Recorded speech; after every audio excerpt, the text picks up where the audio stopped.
listening to The Doctor's Corner with Dr. Kline and Jonelle Elgaway.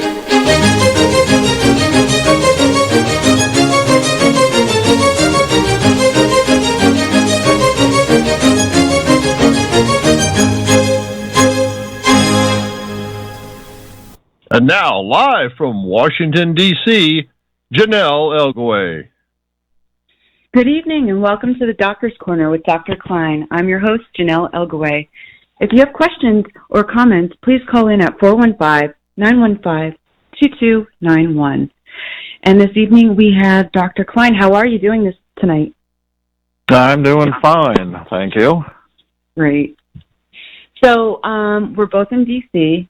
Would you like to tell everybody a little bit about what you did today and what's going on this week here? Well, my book report for the day is that a bunch of doctors got together in front of the United States Justice Department in Washington, D.C. on Constitution Avenue and held a little mini rally, held up signs and a banner trying to protect people with painful disease. And some of the signs said that the federal drug police are not helping with the matter, and that came up as an issue. But it was more looking for a cooperative effort with the federal government and people who are being denied care and whose doctors are disappearing, either through their own choice and fear of being prosecuted for doing the wrong thing, and because of actual prosecutions. So that's what we were doing, and we held up signs, and they provided 7 police officers to guard their front door, so that we wouldn't rush in, I guess.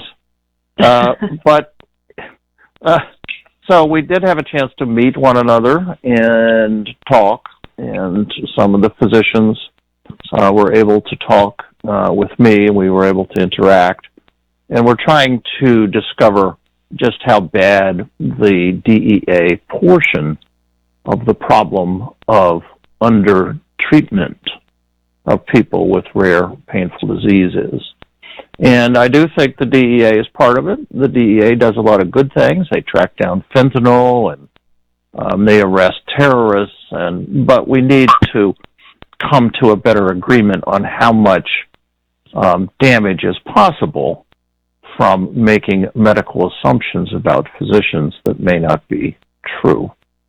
Right.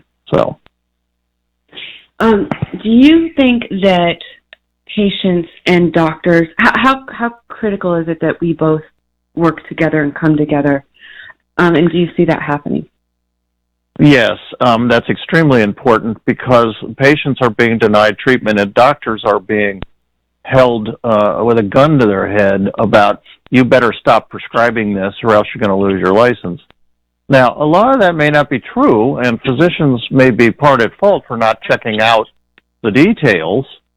For example, the CDC guidelines says nothing about treatment of chronic pain disease in terms of the 90 milligram cutoff, which is odd because it's guidelines for chronic opioid use. Right. But there's nothing in there. 50 pages of single-spaced stuff. There is nothing in there. So part of the problem is physicians are not researching this themselves. They're telling patients that it's a state law. They have to cut back on their pain medicine. That's not true. Right. It's not true in any state that I know of, and it's certainly not true from the CDC. So why isn't it in that 50-page document? Say again? Well, why isn't it in there? Why isn't there nothing in there in those 50 pages? Why doesn't it say it anywhere in there? Well, because I think the document is partially fraudulent, and I say fraudulent carefully. Fraudulent means you are providing information that is not true for your particular specialty, so that's medicine. And the second part of fraudulence is you have to benefit. Doesn't have to be money, but you have to benefit. Now, if you're trying to push an alternate agenda or a radical agenda, and you get people to buy into it and maybe contribute to organizations. That's the second part of fraudulent. So I will say the CDC regulations are fraudulent. And the information in there, by their own admission, I mean, you can look up the quotes yourself. Right. Scientific evidence is low. Well, in fact, there's nothing lower than the ratings they gave it, but our opinion is very good. What kind of statement is that? That's like me standing under a bridge saying, well, there's no scientific information that if you put this great big beam in here, the bridge won't fall down. But I have this high opinion. I mean, you can't say things like that in science, and especially not when it affects people with illness, and especially not when it interferes with a doctor-patient relationship. So I can't really tell you what the motivation was of the CDC to step out of its proper regulatory authority. They don't have regulatory authority to be saying anything about opiate medication.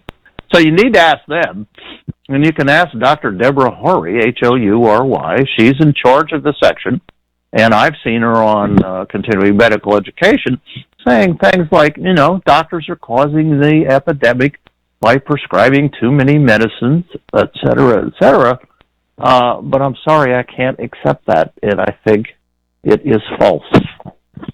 And I'm sorry I drifted off. Working with patients is critical because the doctor is being frightened out of their traditional role, and the patients are being screwed. So, we got a problem that's doctor and patient both. And so we need to work together to get it solved. Doing it alone is not going to be as effective. Doing it together is very effective. So also, tomorrow, can you explain about what's going on the rest of the week here and what you will be doing? Well, tomorrow at noon in one of the big legislative buildings in Washington where they have the representatives or the congressmen and women, and they have other buildings for the senators. So we're going to be in a building for the representatives.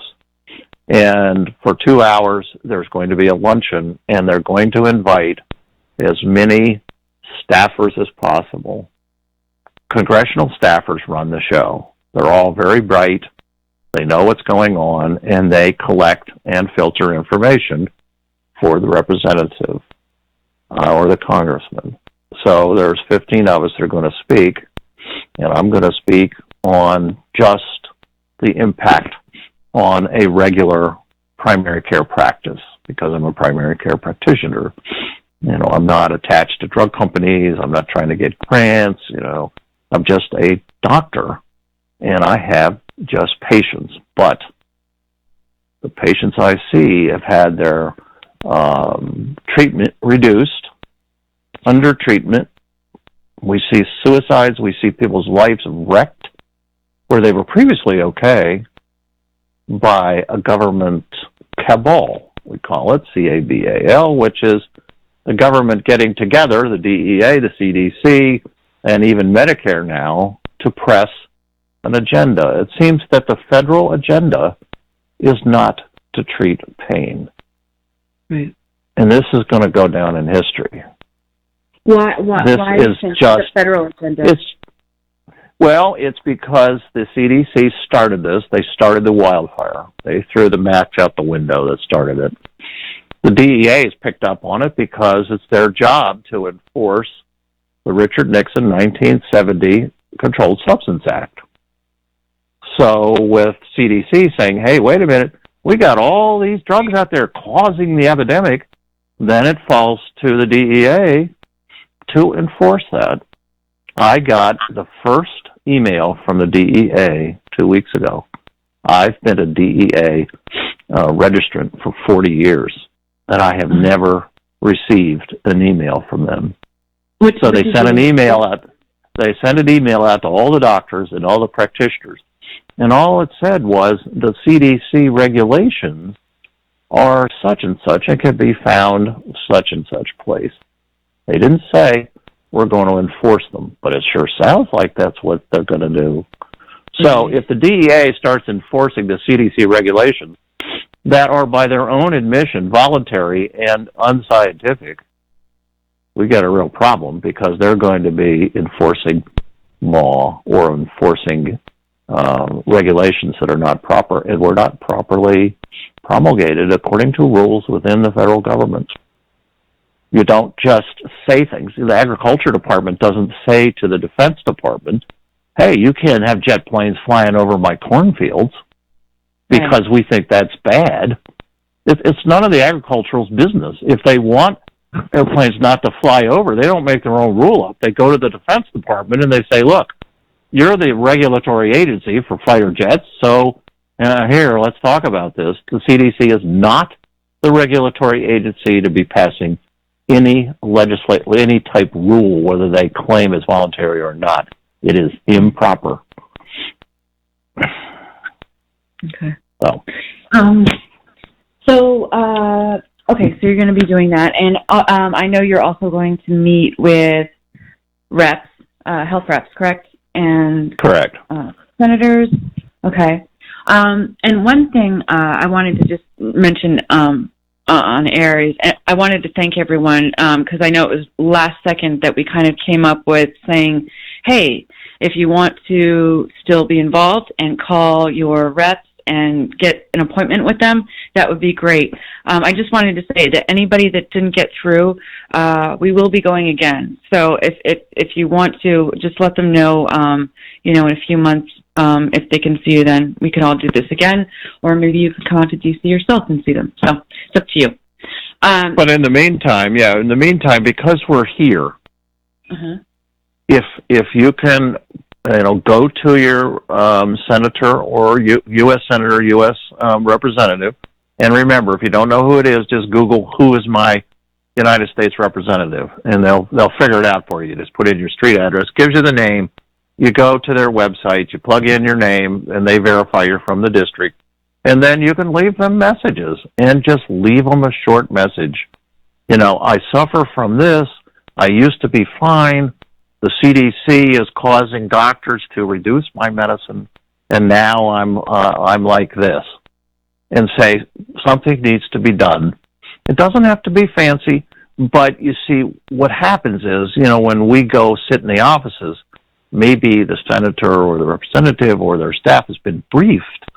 Hey, we're getting a lot of emails about this, so it must just be more than what Kline and Elgaway are saying, so it helps us a lot if they could be nodding their heads when we're telling them the story. The first time we went down there, we were telling them the story, and they're looking at us like they never heard of it. Yeah. That's because people weren't, sending in emails, or you can call the office and leave a little message with the healthcare aide, or you can go in. I mean, they love to hear from people. They really do. And you can just make an appointment, drop in, and just give them your stories. Say, here's what's happened to me. Good Lord. We live in the United States of America. We don't live in a cave, where people are denying pain treatment. Good grief. So.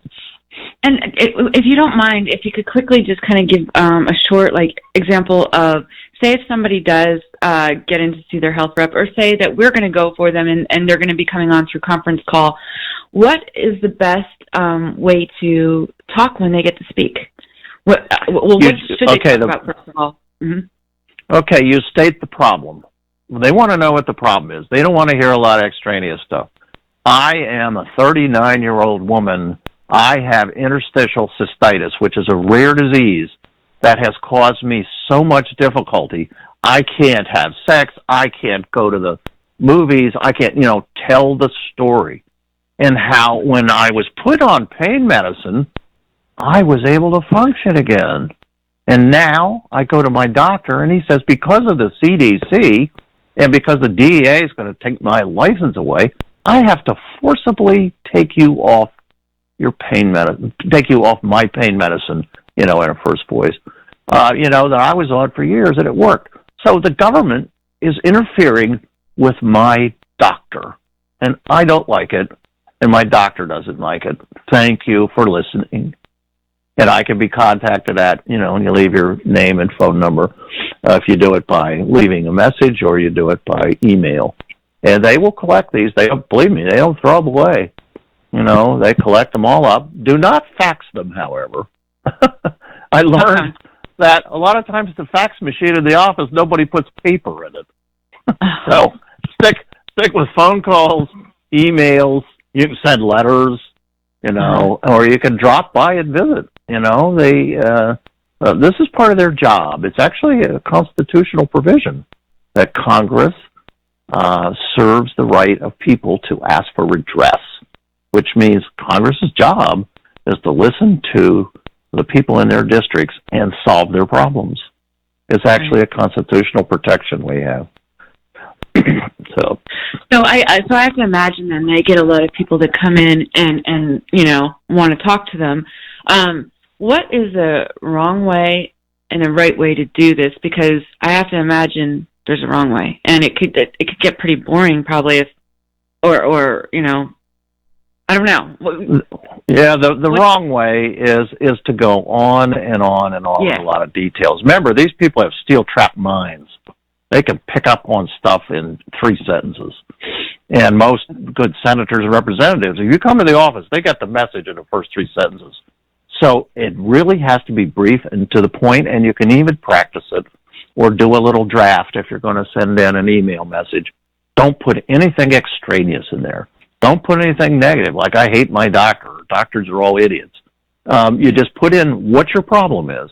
You've been reduced. You're undertreated because the government is interfering with your doctor's practice. And then give some examples of what it's like to have your disease, because they don't know. People don't know what interstitial cystitis is, or arachnoiditis, or complex regional pain disease. You got to tell them. Say, I have this disease. And that also helps with a misperception that when people use the word chronic pain disease, everybody thinks, oh, yeah, right. They're just faking. But if you say you've got this particular disease, then they know. I have inoperable back disease after failed surgery. That's a syndrome. I have lupus. I have psoriatic arthritis. Always just don't list 9 diagnoses. Just list 1 diagnosis, your best one. And here is an example of how pain medicine helped me in my life. And now they're taking it away. Right. What's going on here? Help me with this. So simple messages work the best. Okay. And then should they bring in any information when they're coming in with them? If you go into the office, it's maybe just print up what you're saying to them. In other words, that's like a press release. Press release, you hand out the written copy and then you talk it. That's what a press release is. So you're kind of like a press release. In other words, as a matter of fact, you could even read off of it as kind of a little cheat sheet and then hand it over to them. And then they can file it away as to the exact thing that you just told them. And that's okay to do. If you have other information, if you want to take my palliative care that Carolyn Cudsey, nurse practitioner, and I put together, you can get that on the internet by plugging in a medium palliative care form, Kline, Kline, and you'll get both the article and the form, which you can show to the office people. Say, we want to move on this idea because this protects the doctor and it protects me from arbitrary reductions in my pain medicine. So, and that's how palliative care works exactly.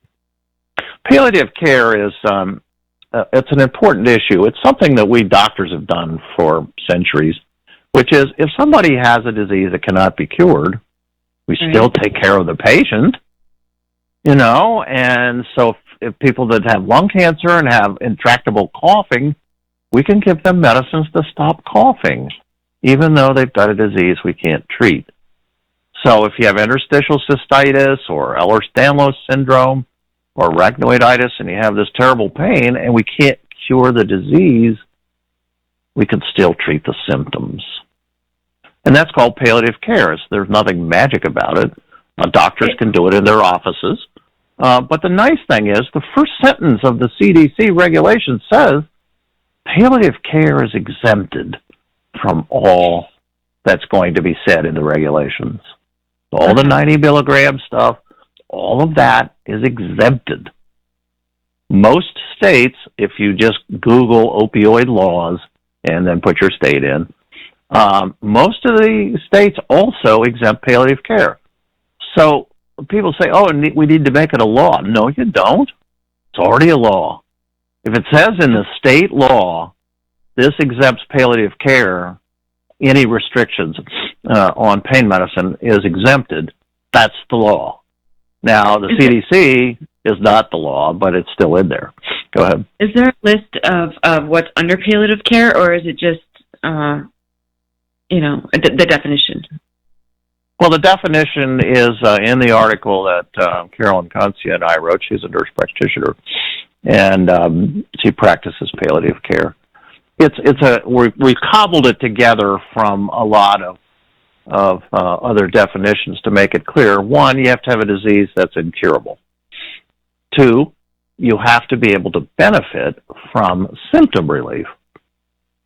So in other words, if you've got intractable coughing, then you can benefit from having that reduced. Or if you have pain, you can benefit from having that reduced. And the third thing we added is, because of the great misconception that it has to do with hospice, because it doesn't, right, is that this disease could potentially shorten your lifespan. So somebody who's sitting around in pain, they can't exercise, somebody who sits around with high blood pressure from their pain, increasing risk of stroke and heart attack, could potentially have a shortened life. Now, that's no different than, somebody who has a lot of bad habits and drinks too much or smokes too much or eats too many donuts like me. Then that's going to potentially is the key word, shorten your lifespan. So it's those three things. And what do you have to say, though? Because I've heard people say to me, well, my doctor didn't even know what palliative care was, and they don't accept that. Like, they asked, what could they do then? Well, what they need to do is get hold of my article and Carolyn's article that we wrote and read it. And the best way to do that is to download it, from Medium. And you can always email me or Jonelle. We'll get you a copy. And then you don't take it into the doctors. You send it in ahead of time. Because if you take something into a physician's office and drop it on their lap, they're going to get defensive. So what you do is you send it in and say, doctor, I feel like I might qualify for this, and here's a little certificate, and why don't you read it? Now, when the doctors read it, they're going to discover something that I put in there. They're going to be able to make more money because people with chronic disease, rare disease, require more time. More time on the telephone with the horrible stuff going on in pharmacies, arguing with a radiology department, talking to other members of the team. Previously, we could not bill for that. Doctors can only bill when you're sitting in the office. But CMS, which is the Medicaid Administration, very nicely provided us with new billing codes that we can now bill for this time when we're not with the patient. And this is a way physicians can be properly reimbursed for the amount of time they're spending. I can't tell you how much time I spend with these pharmacists. Not pharmacists, but benefit managers. The pharmacists are trying their best also. Denying and then calling me up and denying it. And what they're trying to do, I found out from an inside source, by making it hard for patients to get their medicines, by requiring a doctor for free to spend 20 to 40 minutes on the phone trying to get the patient's drug approved, a lot of doctors just say, forget it. Well, when they forget it, then the drug company, the benefit manager, doesn't have to provide the medicine to the patient, and they keep the money. And they're cutting deals with manufacturers all the time they actually use it to twist the arm of the manufacturers to give them more of a discount that they could keep as a benefit manager. And so then the manufacturers get nervous. They give a discount to the benefit managers. And then the benefit managers don't have to threaten them anymore with prior authorizations. Right. See how it works? So the patients get screwed. The doctor gets screwed because people with busy offices are seeing patients every 15 or 20 minutes. So you spend 40 minutes on the phone for nothing with a drug company who's basically trying to squeeze some manufacturer for more money? So this has got to stop, and this is one of the things we're going to bring up with Congress. The benefit managers really can actually, according to the people I've talked to, could disappear tomorrow, and patients would have better access and lower cost. Lower cost. Wow. What about this, too? We have a question. If you get a waiver for palliative care, but you can't get the medication because the manufacturer has reduced the supply and it's not available, what do you do at that point? Because if you can't, it would be pointless to get the waiver if you can't get the meds.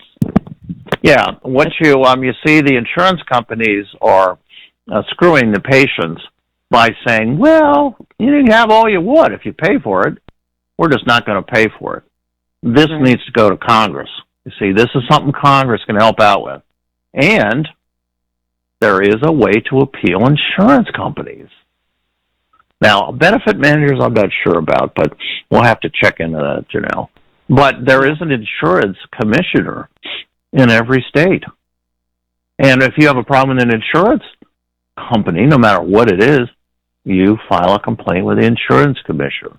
And I think we need to look into this, and more people file complaints and say, look, last year I was getting my medicines for $10 and now I'm paying $100. And here I am, I have this palliative care certificate, and just try to push the issue. You see, without federal regulation or state regulation, benefit managers and drug insurance companies can do whatever they want. So we need to work on that end of things too. But people forget about the insurance commissioner. You can always file complaints. Who does that go to when you file a complaint? Well, insurance commissioners hold the ability for licensing insurance companies. For an insurance company to practice in a state, they need a license. If I'm a doctor, I need a license. If I'm a hairdresser, I need a license. So if you have a problem with a person who has the license, you go to the licensing agency. Hospitals are licensed through the Department of Public Health. If you have a problem in the hospital, you go to the Department of Public Health and put in a complaint. Insurance companies are licensed by, you have to figure it out for each state, but generally by the insurance commissioner or insurance commission or something. So you find out where they get their licenses, and those are the places you file complaints. Because if you file too many complaints, if you file 1,000 complaints against a hospital, then the licensing agency, the Department of Public Health, will come and shut the hospital down. If they get enough complaints about an insurance company, then they'll shut the insurance company. They'll take their license away. So that's how you get control, because all of us with licenses are at the whim of the licensing agency. So, overall, who is there something that is put into place, or do you think that there will be put in place? So what has happened right now with everything, with us, with medications, everything, will this ever happen again? And how do you make sure it doesn't happen again?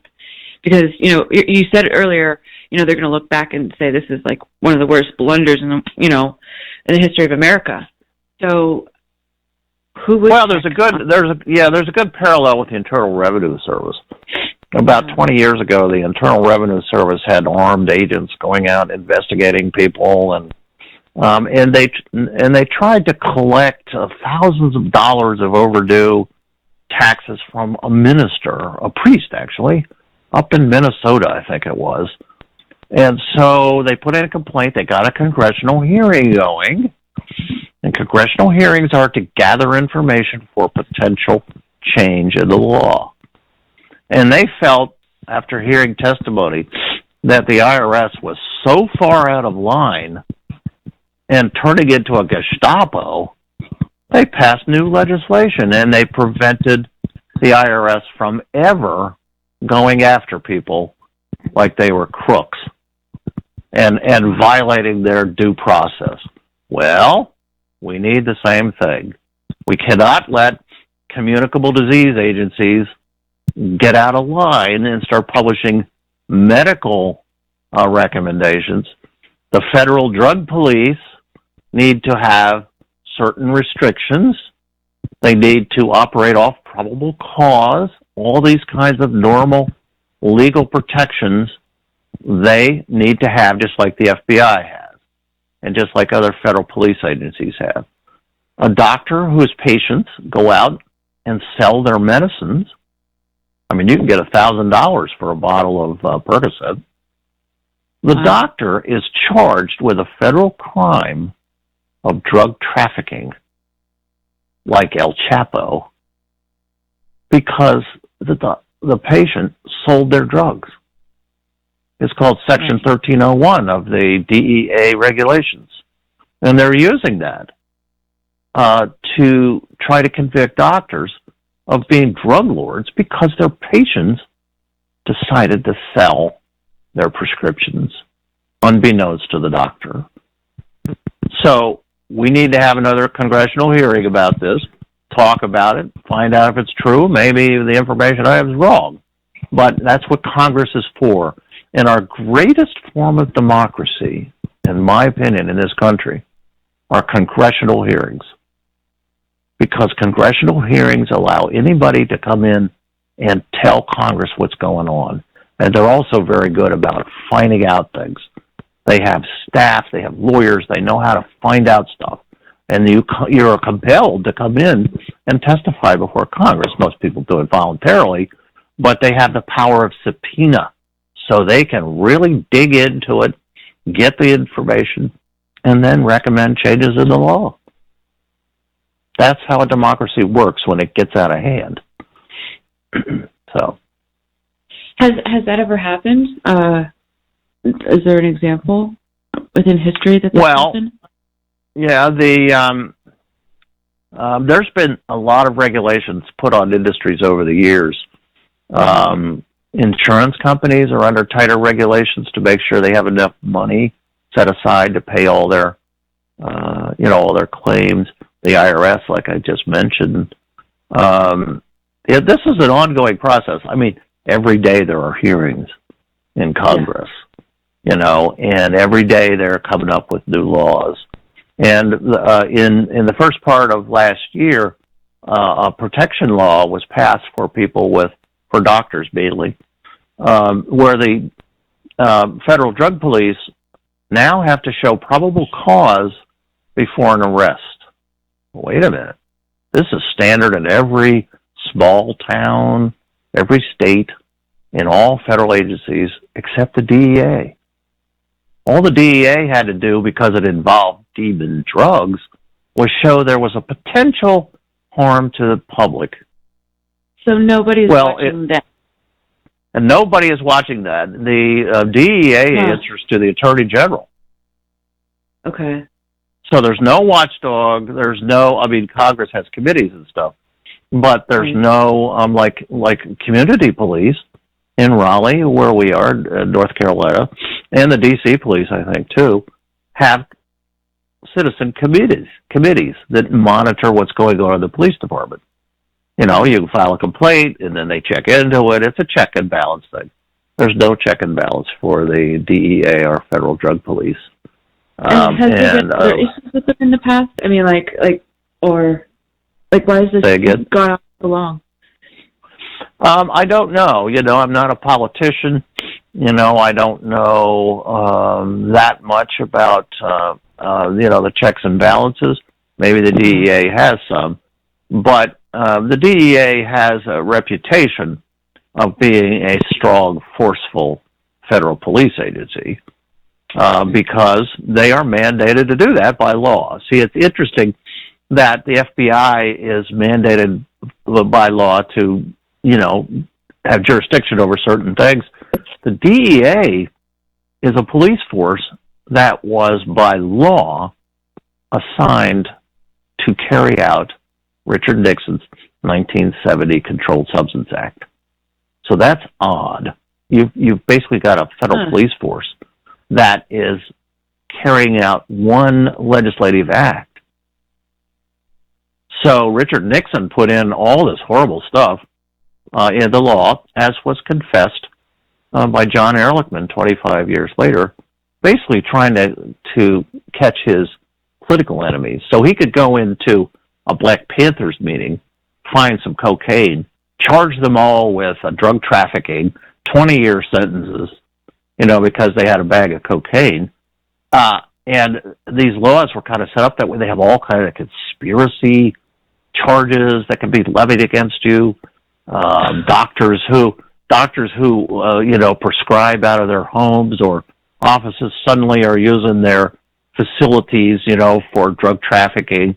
And so all of these laws were intended originally to catch hippies and black folks and all the enemies Richard Nixon had. And now it's being used for doctors. And doctors have been under the gun since 1915. This is not the first time. So. Okay. Man, that just blows my mind. I'm just thinking about it a little bit more about, that they have no checks at all. It just doesn't, that's crazy.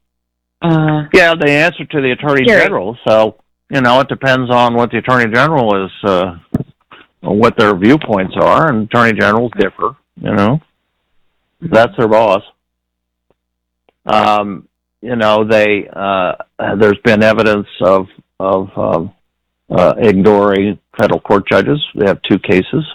There's a couple of problems in Congress not answering questions, this sort of stuff, political stuff. I'm not much into politics, but I hear these things, and they're, like I said, a very powerful police force because they are mandated by the law.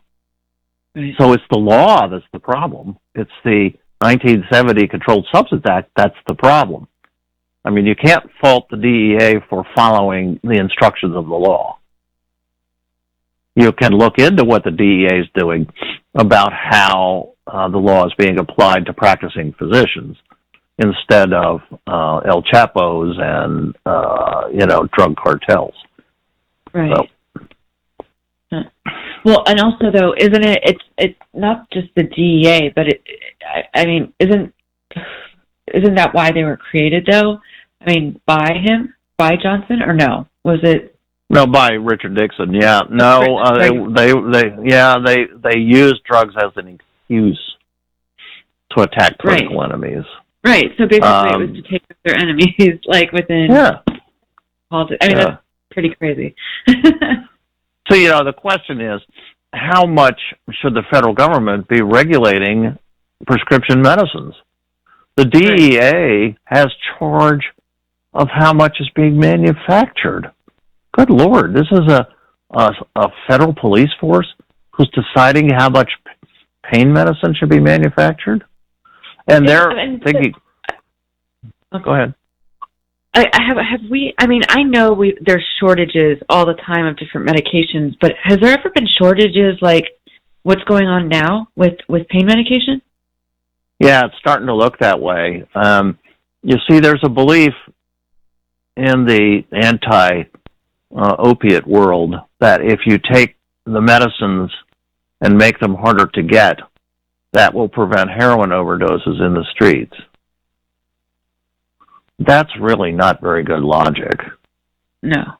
Because anytime you reduce the supply, you increase the black market.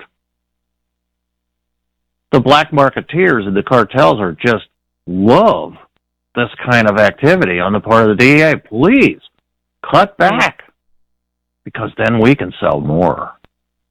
And I mean, this is...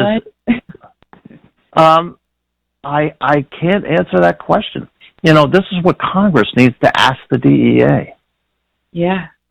What is your rationale? And do you understand how the black market works? And do you understand supply and demand?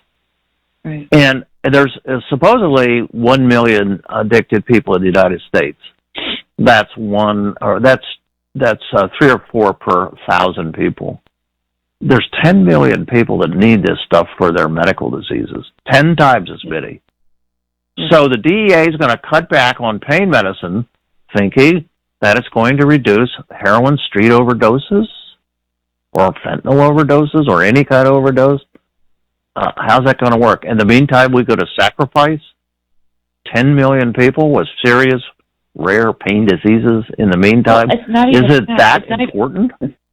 Not even that. People are waking up after surgery and they don't have any medicine. They don't have it. They're not getting even a drip or of anything. Like they're giving them pills. Well, I just, as a practicing physician for 40 years, find this unbelievable. It's just unbelievable that a surgeon would operate on somebody, especially orthopedic surgery, very, very painful afterwards. Knee operations are very painful. Hip operations are very painful. And to say that you're not going to get any pain medicine afterwards, and the answer would be, why, doctor? And the doctor says, because that's what the CDC says. The CDC didn't say anything about this. There's nothing in there about the CDC recommending you don't get pain medicine after operations. It's punishment, really. I think physicians have for so long felt that anybody who wanted pain medicine who asked for it was a junkie. Right. And so now they're punishing everybody. If my surgeon told me that I had to have a knee operation, I wasn't going to get any pain medicine afterwards, I would cancel the surgery. I would not go through that without pain medicines. Cancel the surgery and say, look, when you get your ethics back and when you get your post-operative care back that you're required to do, give me a call. So what do you I would not allow that to happen. Yep. Well, because I've heard some people also, they just weren't even aware to ask that or not ask it, and they got surgery and they woke up and they're getting nothing, So, should they, do people need to ask that first of all, and then do you have somebody sign something to make sure that they follow through with it?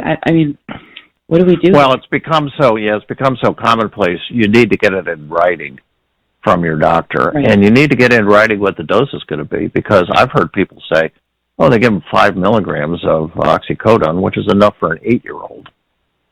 Yeah. If an 8-year-old had surgery, you give them 5 milligrams of oxycodone. And so you need to work it out. And if it looks like they are not in favor of giving you full treatment, pain control after the surgery, I would just not go for the surgery unless it's an emergency. Or try another doctor, call another hospital. Well, I'll tell you, hospitals don't like losing surgery. They make tons of money on it. And the other thing is, I think that's a reason to file a complaint with the medical board in the state. That's torturing people. They've kind of got a leg to stand on. There's nothing in the CDC regulations about it. And, of course, they're voluntary anyway, but there's nothing in there about surgery or the emergency room. So I think file a complaint with the board. Even though the board doesn't do anything, they will send a letter to the doctor and say, look, your patient has complained that you're not providing pain care after you've operated on them. What's going on here?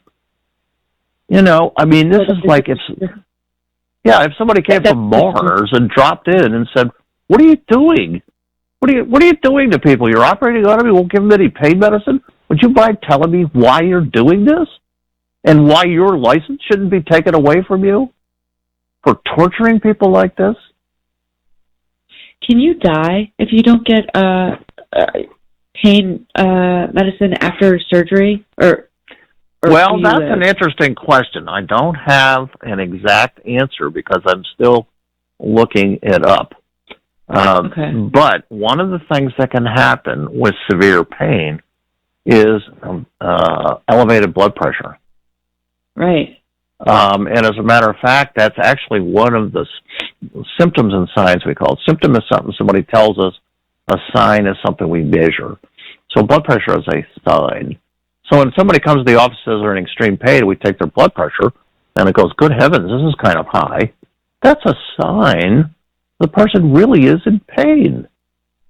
Right. So what happens to somebody post-operative who's in agony and who drives their blood pressure up to 200, which can happen? Are they being put in risk of having a stroke or a heart attack? Yep.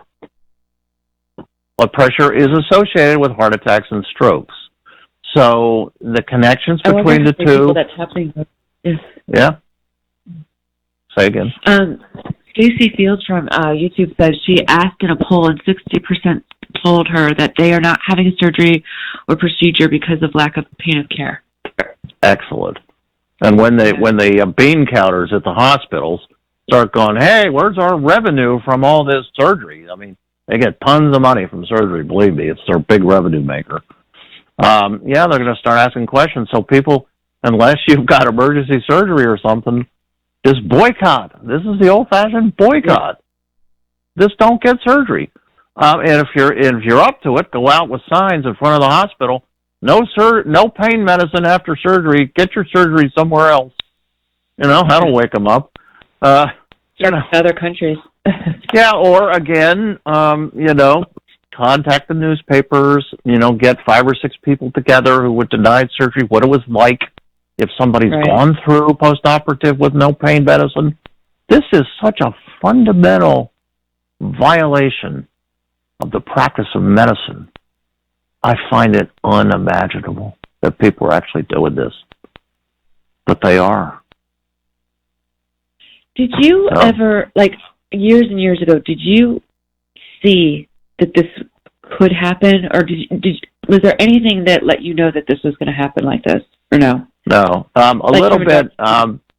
Doctors have had kind of a negative attitude toward pain and pain medicine all along because we just are not taught properly. We don't hear it in medical school from patients. We need to hear from patients who have these terrible diseases, but I never would have predicted that what's happened in the last 2 years, and it gets worse every day. They're getting veterinarians to watch out because somebody brings their dog in and is really some kind of junkie. So, be careful. No, I'm not kidding you. They're passing laws about veterinarians, dentists. Oh, no, don't prescribe any more than 90 milligrams, you dentist, or else you're just going to have all these addicts on your hand, This is crazy. Well, what dentist, does that? You know what I mean? It doesn't matter, actually. But, seriously, though, they just took it to such a high level. It doesn't make sense. It's ridiculous. All of it is. Yeah, I heard the other day somebody had these, wisdom teeth yanked out, or an abscess it was, and no pain medicine there, just take some Motrin, because now the dentists are all frightened, and they're passing laws, dentists shouldn't give any more than 90 milligrams, and lo and behold, when they get out the CDC regulations, there's nothing in there about 90 milligrams for dentists. I mean, and it's everybody just jumps on the bandwagon, and oh God, we don't want any more dope fiends, but we're not actually having more dope fiends or people with addiction disease. All we're having is an increase in street overdose deaths, and that occurs whenever the government starts to crack down. The death rate goes up. And it's happened again. It's got nothing to do with doctors' prescriptions because the CDC fibbed and did not include in their report that for 6 years prior to the publication of the CDC guidelines 2 years ago, that the prescriptions had already dropped off by almost 20%. And yet the street overdose deaths were increasing So where is their logic? Wait a minute. Too many doctors' prescriptions cause street overdose heroin deaths, but they're actually dropping, and the overdose deaths are rising. Oh, gee. Oh, I know. Maybe we haven't dropped it enough. Right. So that's what they'll be thinking. doing next year, right? Like part 2 of next year they'll say, oh, no, we got even more deaths. And, of course, it's from restrictions and increased policing, all the things that we've known for 50 years cause more deaths in the streets. Oh, no, it's more doctors' prescriptions. It's the kind of logic that's called post hoc logic. It's ergo propter hoc something. It's a form of a logical fallacy, and it's the rooster crows before the sunset rises, and then the sun comes up. Therefore, the rooster crowing causes the sun to rise. Oh, okay. So, lots of doctors' prescriptions, increased deaths. Whoa, the old rooster. Right. Except it makes no sense now. You know what I mean? It's not making sense. Of course, it doesn't make even the faintest logical sense. No. And this is what every kid in 10th grade science learns. Two things that are related are not necessarily causal. But boy, they just jumped on the bandwagon. Everybody bought into it. And that's kind of funny because there have been so many theories since 1999, the drug companies. Since 1999, Purdue and OxyContin. In 1982, two doctors wrote an article in the New England Journal and said, you know what, I think addiction's kind of rare. And they jumped all over them and said, these two guys started the epidemic. I read the other day that nurse practitioners and physician assistants started the epidemic. And drug companies in general started the epidemic. And heroin started the epidemic. And fentanyl started the epidemic, all since 1999. Guess what happened in 1999? That was the first year CDC started collecting data. Really? So no wonder all the increases in everything have occurred since 1999. So all these people go back to 1999 and go, what was happening here? Oh, we had OxyContin. We had doctors prescribing too many drugs. We had Porter and Rick, who were the two doctors in Boston. And we had all these other, conspiracies coming from the drug companies, lying and all this kind of stuff. And Purdue lied, and they got fined $600 million. But the other drug companies are just doing business as usual, which is pushing their medications like they always do. And by the way, go ahead. Good. Oh, the CDC, were they?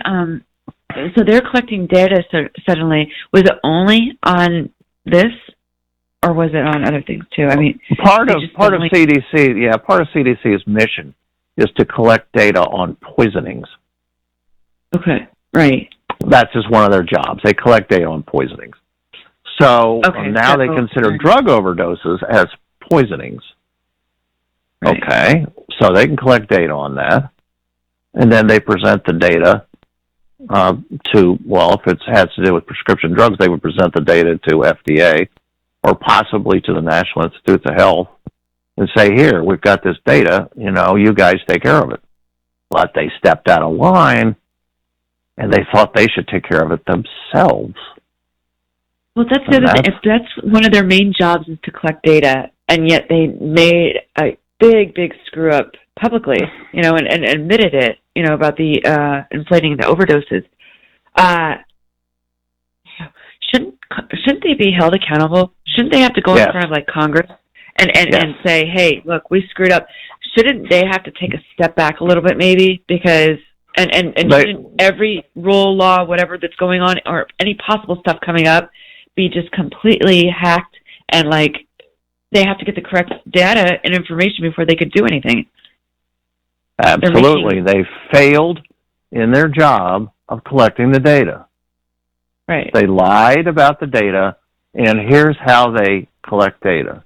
a person who dies on the street has an autopsy, and they do blood work, and they find out that the person died of alcohol, heroin, antidepressant, and a prescription drug. Whether it was prescribed or not doesn't make any difference. So then they take all those four things and they count each one individually as a cause for death. So as if it was 4 different deaths. As it were 4 different deaths. Right. So most all the deaths from street overdoses are mixed. Most all are mixed. They've got, 4 or 5 drugs. So I actually wrote a letter to the CDC, to the man in charge and his boss of these statistics, and I said, how many people have died only from prescription drugs? Right. Not mixed with other drugs, just only prescription drugs. Haven't heard back. It's been 2 months. They know. They know. Yeah, they know the answer. I'm going to get my congressman. Okay. Yeah, they know. There's not saying. Because I think probably the number of, they're holding this, they're making overdose deaths, which are people dying in the streets from taking whatever they want, as being some kind of like Marilyn Monroe overdose, like this is going to affect the general population. This has got nothing to do with the general population. Their overdose deaths need the word in front of it, street overdose deaths. That's not fair. It's like me saying, oh, you know how many people died from vehicular accidents last year? What kind of vehicle? Motorcycles, boats, trucks, drag racers? I don't know, So that's what they're doing, you see, by saying overdose deaths, which is scientifically dishonest. And that's why I am saying these regulations, these suggestions are fraudulent, because they know very well, these are scientists and epidemiologists, they know very well to use exact language. Right. You don't say all vehicular deaths. You don't say all overdose deaths. Good Lord.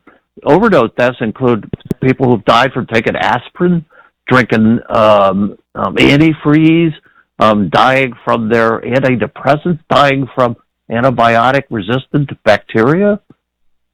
And they list those. 60,000 people, they say, die from overdose death. Well, let me ask you something. If they know that people are, if they have this data and they're purposely lying, why did they come out publicly that they've inflated the numbers? Did they get found out, or what? Or was somebody going to blow the horn on? I don't know. Maybe it was my letter. You never know.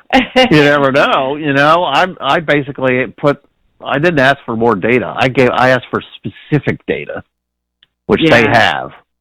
And I don't know. It was a month later that this came out. It was, we mentioned this before, it was published in an obscure journal that you got to pay $35 to even get a copy of. Was the whole bunch of unknown authors, except one. One of the authors was one of the 3 authors of the CDC guidelines. Okay. And she was the author, and basically if you put out wrong data and you got a whole bunch of people supervising, then you got to say, hey, was this really an honest mistake, or were you lying? Right. And I'm sorry, they have enough professionals in the CDC. We always consider the CDC to be like the penultimate scientific group. These are all hardcore researchers, they're not politicians, and they put out information about, epidemics, and, we always trusted them. But they got infiltrated by people that were described by one FDA official as lunatic fringe. They got lunatic fringe people writing the guidelines. Well, all the people that are scientists and stuff like that are getting this data, is there a different side to the CDC that puts out this data, or? There's a bunch of honest scientists in the CDC. As a matter of fact, last year the CDC scientists complained There was much too much politics in their business. They're there to collect data, to warn people that an epidemic is coming. They never pass laws. They say things like, everybody wash your hands, we've got this epidemic coming. And they're real cautious about collecting the data, trying to predict when the epidemics are coming. And that's why they use the word epidemic, by the way, for opioid epidemic. Well, hate to say it, but an epidemic is a rapidly rising number of cases, and they're, even though they claim they're rapidly rising, they're not, because one extra person per 100,000 people died, increased death rate from 2014 to 15, 2015 to 2016. Each year, the death rate increased by one person per 100,000. Now, I tell people, you make up your own mind about whether you think that's an epidemic, because it's a judgment call. If you got a bunch of CDC scientists together and said, "Do you agree this is an epidemic?" I imagine they would all say no. It was their bosses and their people that wrote these regulations were anti-opioid fanatics. Hate to say it, but that's my take on it. Well, Dr. Kline, thank you so much for sharing all that tonight with us. And did you want to say anything else before we wrap up here? Oh, good Lord, I'm in enough trouble as it is. You are. You created the whole epidemic. No. Yeah, that's right. It was my fault, It was... or at least that's why the CDC admitted, right? I like. Yeah, well, if I keep mouthing off like this, I will be cause of the epidemic. It'll be Kline. He did it. Yep. Alrighty. Well, are you going to come back tomorrow evening with us? Because I know we were talking about it possibly. Did you want to, or? Well, if you buy me a box of donuts, I'll do anything. All right, I think we could do that. So, and tonight's subject we'll do tomorrow, because I know there was a lot of people that were excited about that. So we definitely have to do that if we don't. All righty? Sounds good. All right, thank you. Well, Kline Nation, thank you so much for joining us this evening. And actually, we're at the Doctor's Corner tonight. I apologize. But we'll be back here tomorrow, 8/7 Central. Tomorrow, Dr. Kline and myself and, there's 14 of us. We'll be speaking at the congressional hearing. You could watch it off of C-SPAN. It's between 12 p.m. and 2 p.m. Eastern Standard Time. I hope you all have a great night, and I'll see you tomorrow. You've been listening to The Doctor's Corner with Dr. Kline and Jonelle Elgaway. Copyright 2018 by EXG LLC. All rights reserved.